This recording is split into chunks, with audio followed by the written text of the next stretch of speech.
Bonjour, aujourd'hui je vais vous expliquer comment créer un projet Qfilm Cloud. Tout d'abord, vous aurez besoin de deux extensions, mais vous devez dans un premier temps activer les extensions expérimentales. Les deux extensions, en premier c'est Qfield 5 et la seconde est Invisible Layer Unground. Donc, tout d'abord, vous allez devoir enregistrer votre projet.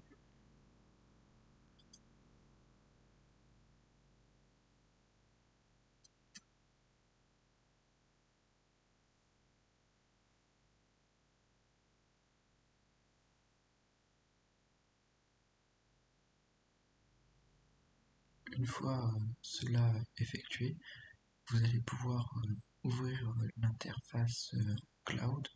C'est les deux nuages que vous trouverez dans cette barre.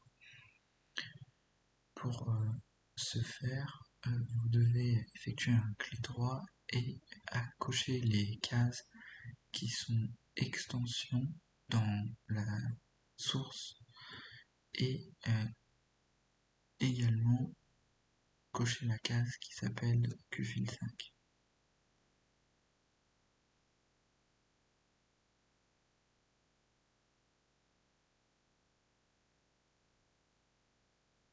Donc, une fois que vous ouvrirez ce petit nuage, vous aurez une interface de connexion.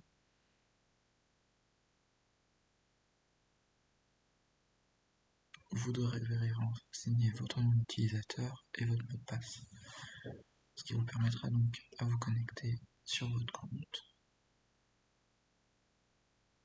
Une fois connecté, vous devez actualiser votre page pour être sûr de voir toutes les informations à jour.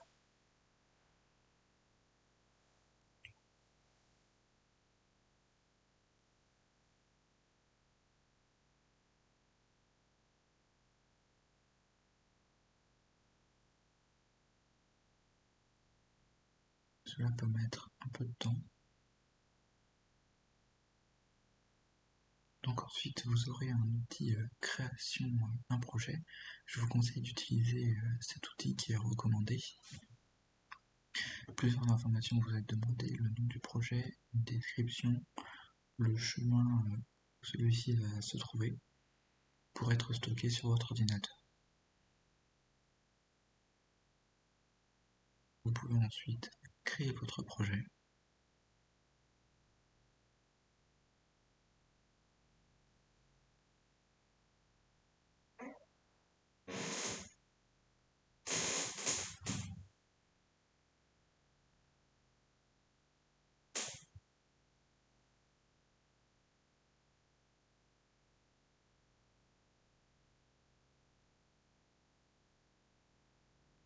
Donc ensuite, comme vous pouvez le constater, vous verrez votre projet directement dans votre interface avec toutes les différentes informations.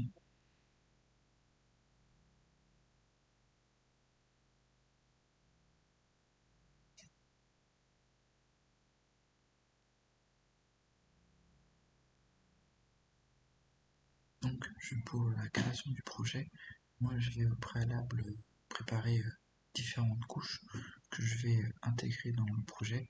On verra plus tard en créant une couche.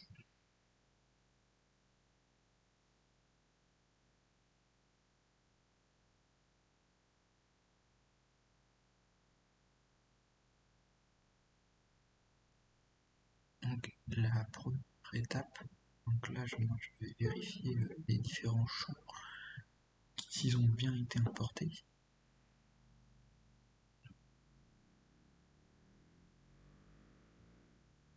Et l'essentiel est d'avoir un identifiant dans chaque champ.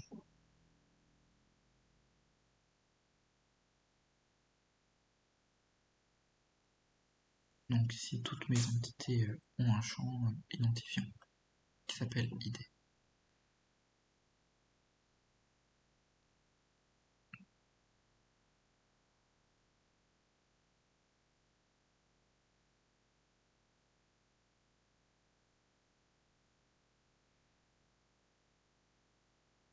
Une fois cela vérifier, on peut aller dans les propriétés du projet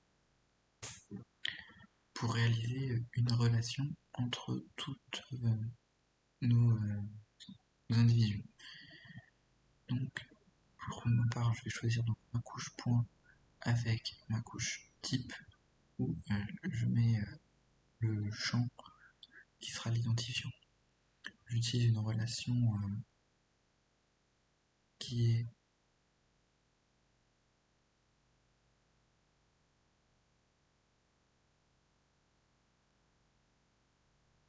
de la comparaison et je donne un nom à ma relation.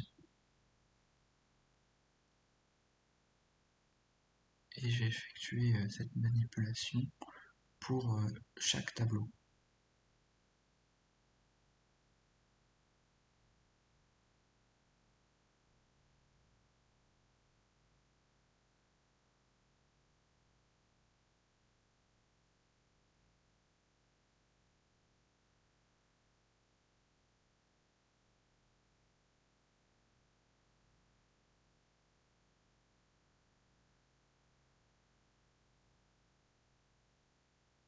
Donc, une fois cette étape réalisée, vous allez pouvoir débuter. Alors, tout d'abord, voilà la première interface que cela vous permet d'obtenir. Donc, vous avez tous vos champs qui apparaissent. Et en ouvrant la partie création de formulaire, vous devez sélectionner glisser et déposer qui vous permettra de choisir ce que vous voulez afficher ou non.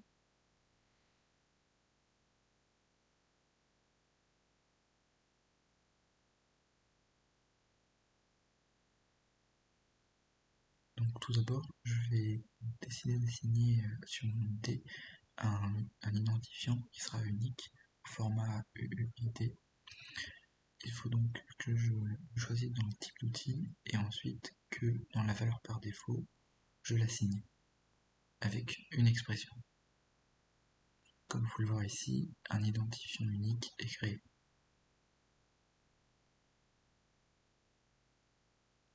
Ensuite, je vais préparer mes différents champs. Donc ici, par exemple, mon petit texte. Pour l'outil date, je les ai mis tout seul.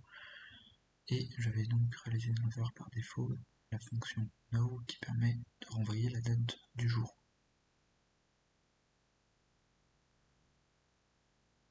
Pour le champ num, celui-ci est un champ numérique. Je peux donc lui assigner une plage de données où je vais lui assigner une valeur minimum, une valeur maximum, certains pas, et une valeur par défaut, qui sera donc ici de 0. Donc si on regarde en créant un point, on voit bien que sur le champ autre, j'ai donc une valeur texte, sur le champ date que je peux choisir dans un calendrier, le champ num que ma valeur par défaut est 0 et que le pas est bien de 5 et que le notifiant est toujours bien créé. Ensuite, je peux rajouter les différentes relations dans mon formulaire, ce qui permettra d'y accéder. Donc ici, on voit que je peux accéder directement aux différentes tables.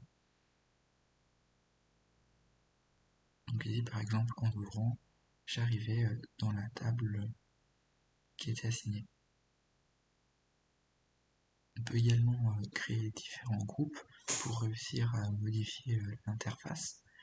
Ici, par exemple, en ajoutant ces entités au groupe que j'ai créé 1, on va donc avoir une seconde case dans notre formulaire où on aura toutes nos relations.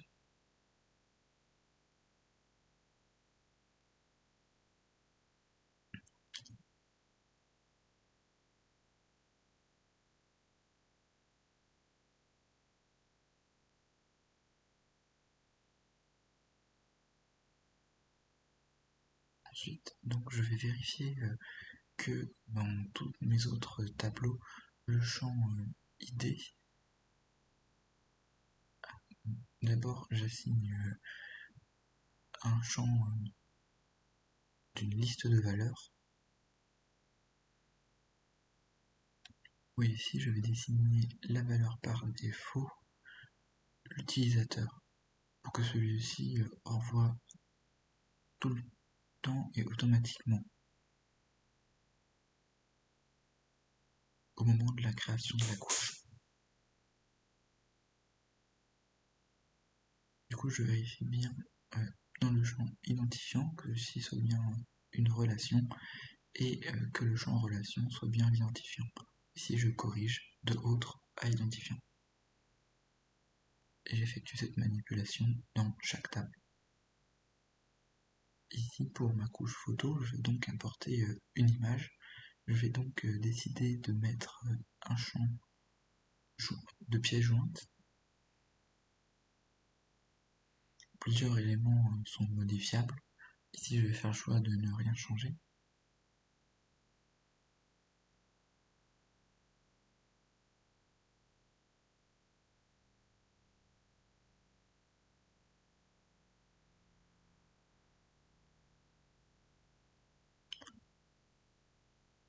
Dans ma couche type, pareil, même manipulation, je vérifie que l'identifiant soit correct et je vais créer une liste de valeurs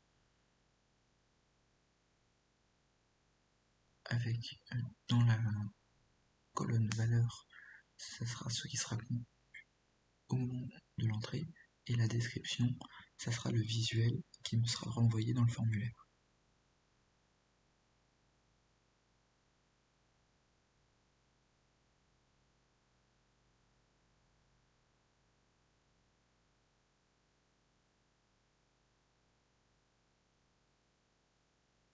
Donc, en créant un point, je vois que mes champs apparaissent toujours correctement. Si je veux donc créer pour l'auteur, je verrai que la valeur sera renvoyée automatiquement. Du point de vue du type, j'ai donc le choix. Et pour ce qui est de la photo, on voit donc ici que je peux donc renseigner un élément directement à l'intérieur.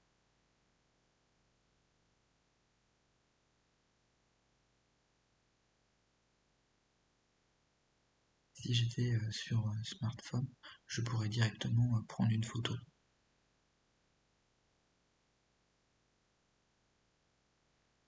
Il y a l'outil identification. En sélectionnant le fait d'ouvrir un formulaire, ça me permet directement de revisualiser mon formulaire en sélectionnant mon point.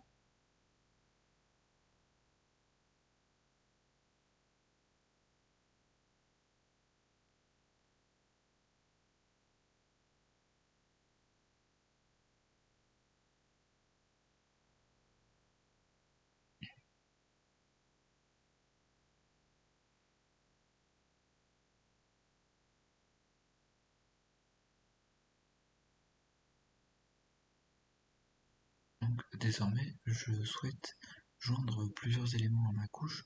Tout d'abord, le type pour pouvoir créer une symbologie sur ce sujet.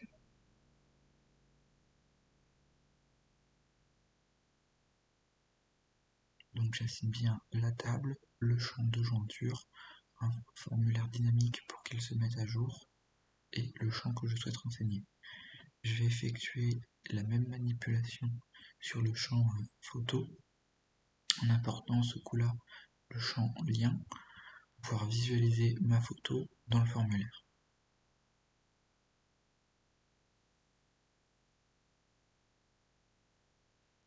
Donc je vois bien que mes champs apparaissent dans mon tableau.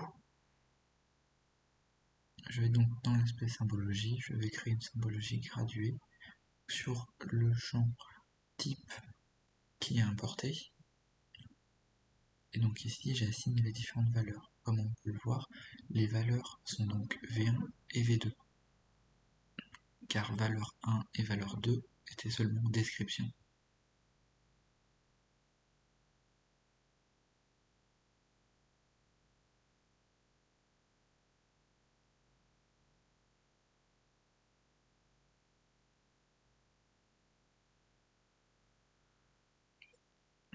Ensuite, je vais créer des champs qu'on appelle virtuels, qui sont des champs qui se mettent sans cesse à jour grâce à une expression. Ici, je vais créer un champ qui revoit la coordonnée x en longueur 93 dans mon système de projection actuel. Je fais la même manipulation pour le champ y.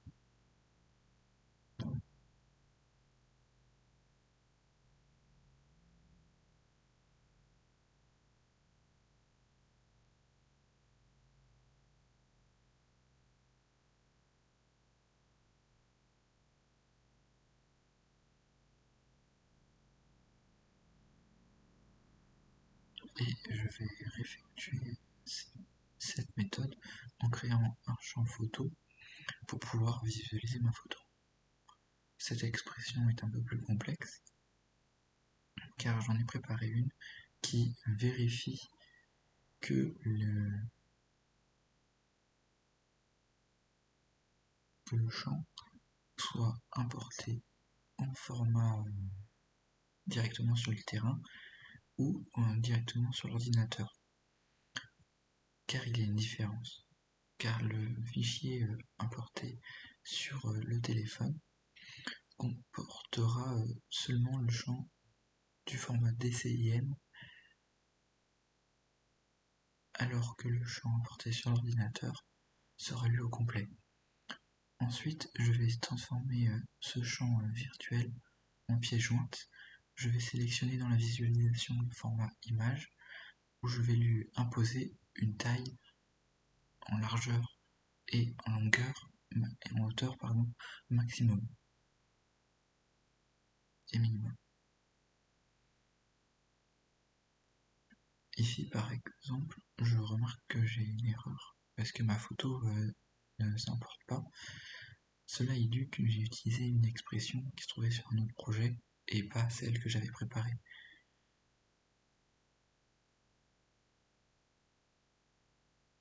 Par contre, on voit que le champ X et Y étaient eux bien apportés. En vérifiant une manipulation, j'ai donc conclu que c'était au niveau de l'expression et j'ai remarqué qu'en fait celle-ci essayait d'importer un champ qui s'appelait photo PN alors que mon champ lui s'appelle photo exemple et lien. Voilà la bonne expression.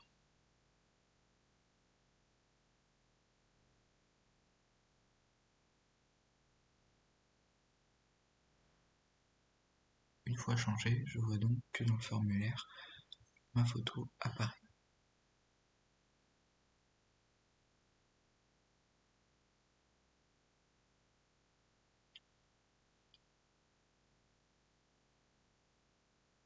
Si je venais donc à bouger mon point avec le champ virtuel, celui-ci se mettrait à jour.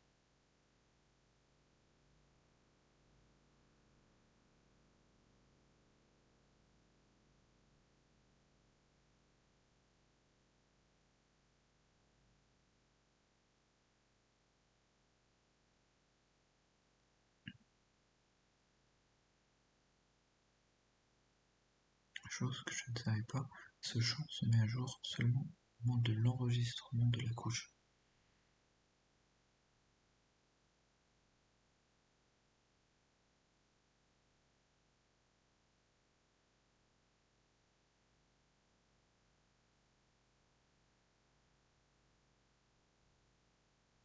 Et de l'actualisation.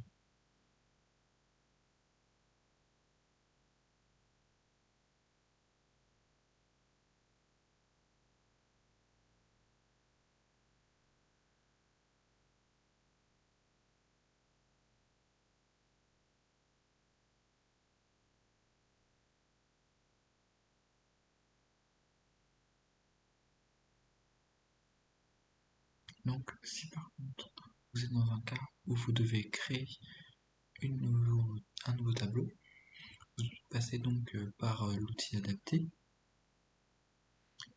Ici,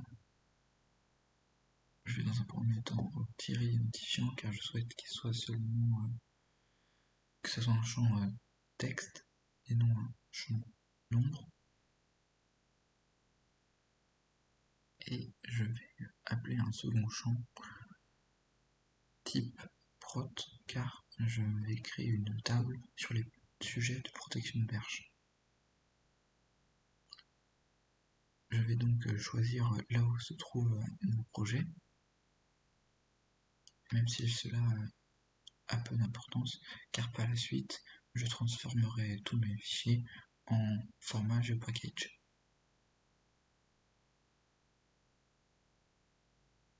Je vais effectuer la même manipulation, mais ce coup-là pour la création d'une table zone humide. Je crée donc mon identifiant, les différents champs que je souhaite ajouter, dans mon cas le code de la zone humide, qui correspondra au code du milieu. Je choisis donc de créer une table sans géométrie, je choisis le lieu,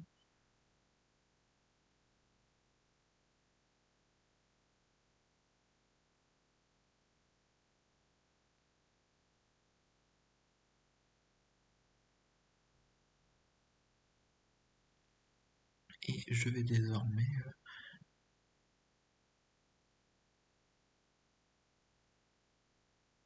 recréer une relation entre mes individus créés, mais ce coup-là, je vais effectuer une jointure sur le champ type et le champ protection de berge, toujours en utilisant l'identifiant.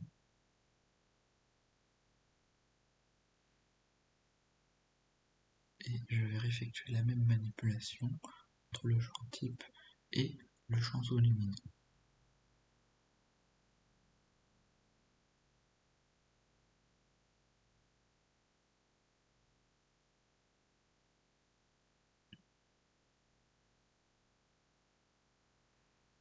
Une fois cette manipulation effectuée, je vais donc m'occuper dans mon formulaire de joindre les différentes couches que j'ai mis en relation.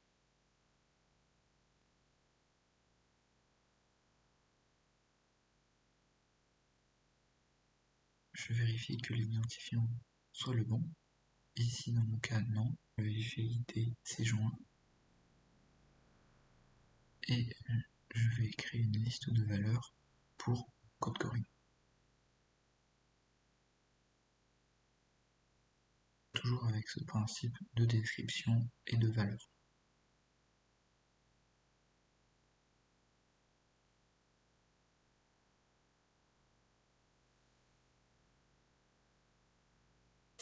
Et j'effectue le même type de manipulation dans mon protection de berge.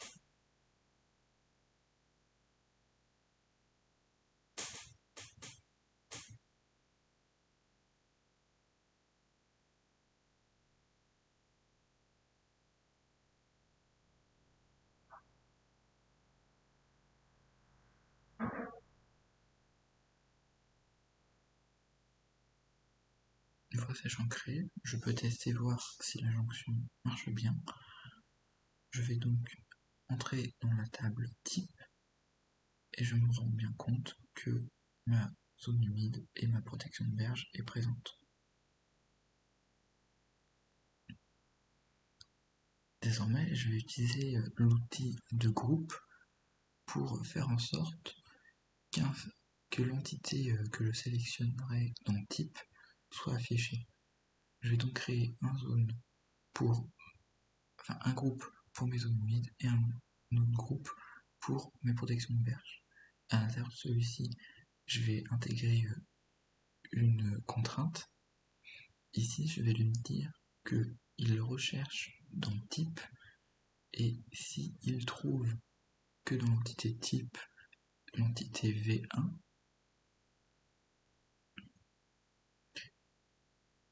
il affichera donc mon tableau des zones humides. J'effectue la même manipulation pour une protection de berge, mais en changeant la valeur.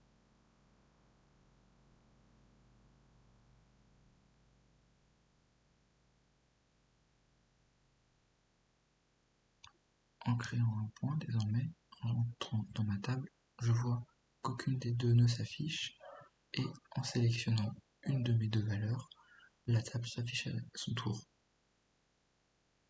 et je peux bien y accéder.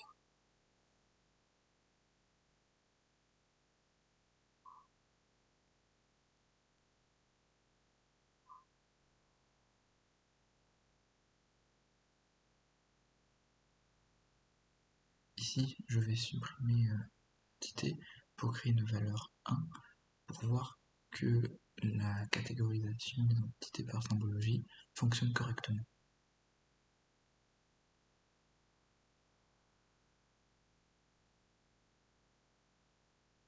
Donc ici, je remarque correctement que ma symbologie fonctionne.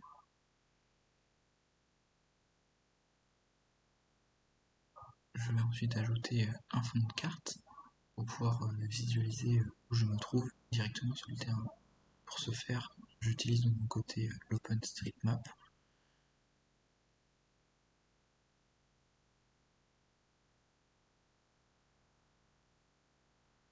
Je fais un peu de rangement dans mes couches et je vais utiliser l'extension pour cacher mes layers. Par exemple ici, seulement mes couches points sont visibles,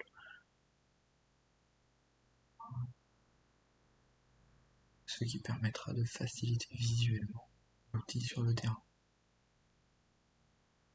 Je vais donc synchroniser mon projet.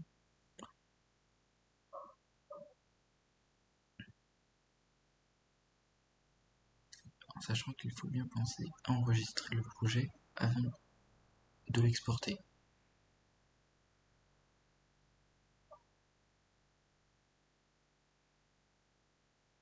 Il faut savoir, donc avant d'exporter vos données et de fermer votre projet, il faut donc créer une de vos couches en format GRPK, c'est-à-dire en GeoPackage.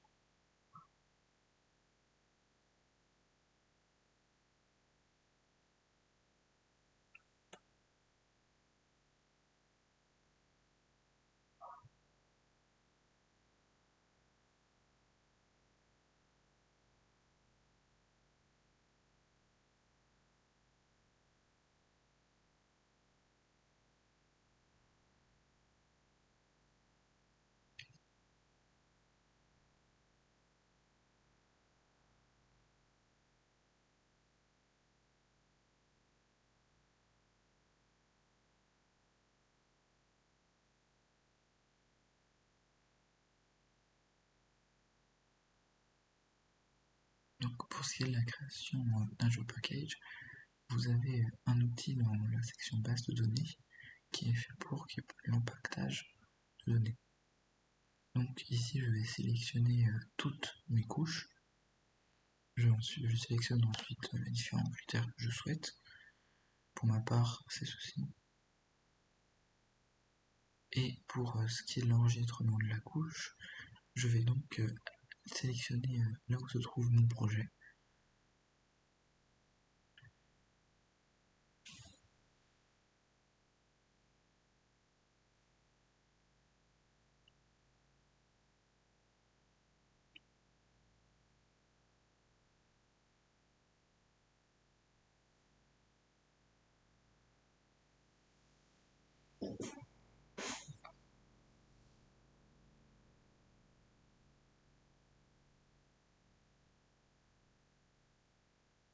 Une fois cela fait, je vais donc redésigner la source de la donnée.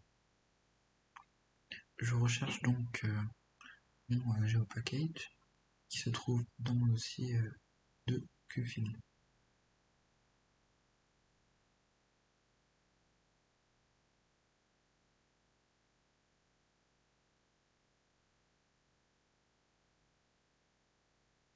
Donc mon GeoPackage se trouve ici. Je vais donc sélectionner la couche qui correspond à celle que j'assigne.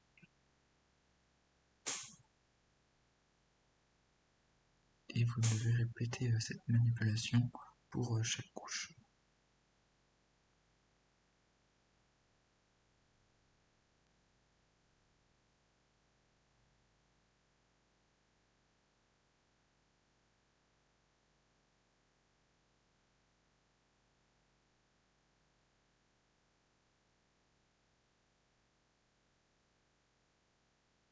Une fois cela fini, vous pouvez penser à enregistrer le projet et vous pouvez ensuite exporter. Vous verrez qu'il vous propose d'exporter votre couche GeoPackage.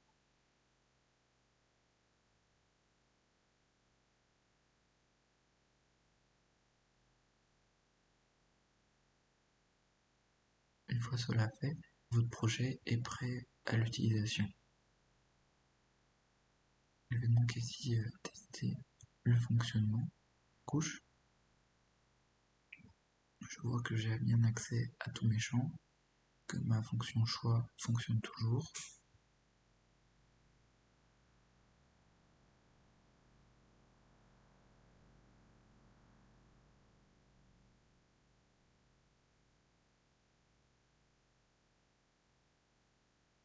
Mais en créant ce point, j'ai remarqué un problème, par exemple ici sur la symbologie.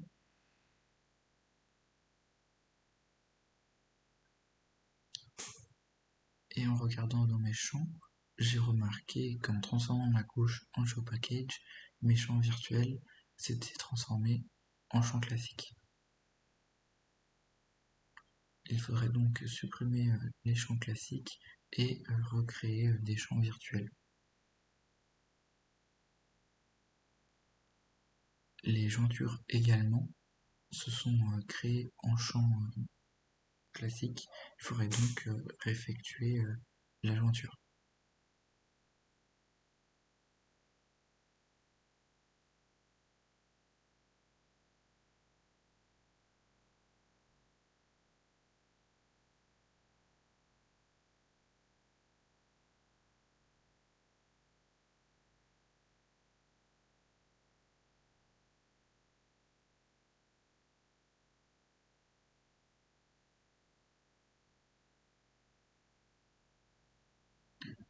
Voilà tous les éléments qui étaient à savoir pour la création d'un projet pour Qfil Cloud. Et ensuite, vous parlez du site internet.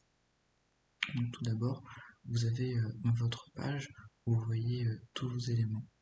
Par exemple, ici, je voyais mes différents projets. Je vais cliquer dessus, j'arrive dans projet.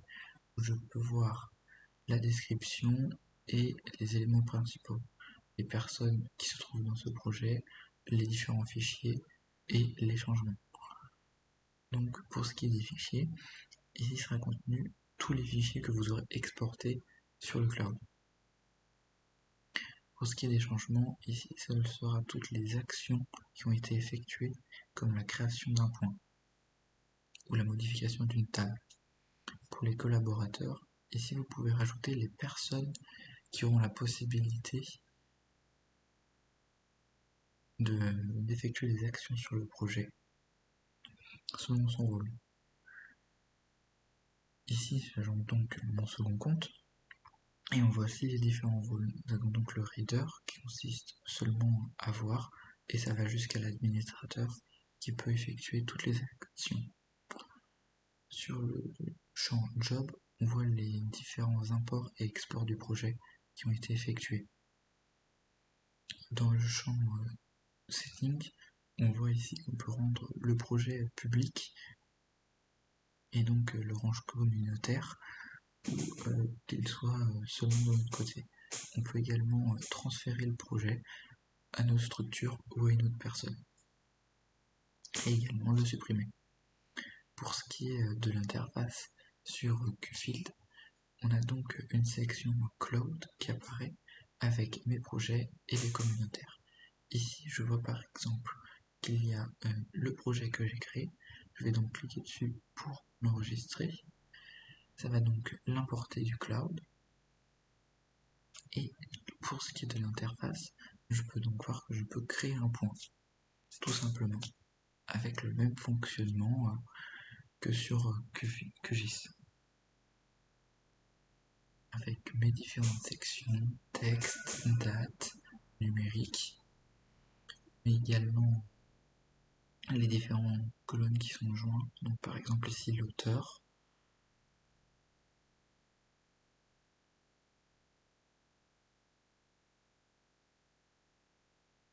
le type En sélectionnant donc une valeur, j'aurai le second champ qui apparaîtra,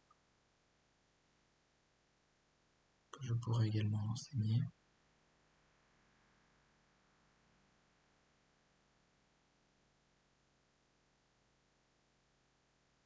Et également le champ photo, où je pourrai soit prendre une photo, soit importer directement depuis mon téléphone.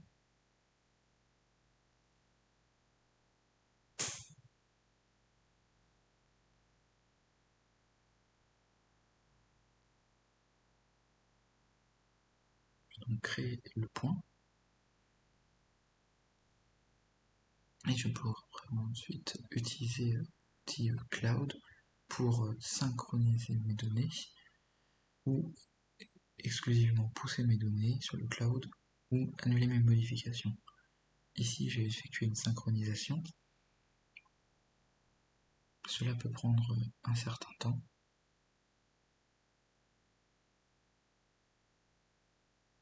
Et mes données sont donc désormais actualisées sur le cloud. Et je pourrai donc les récupérer sur QGIS. Également les visionner sur le site web.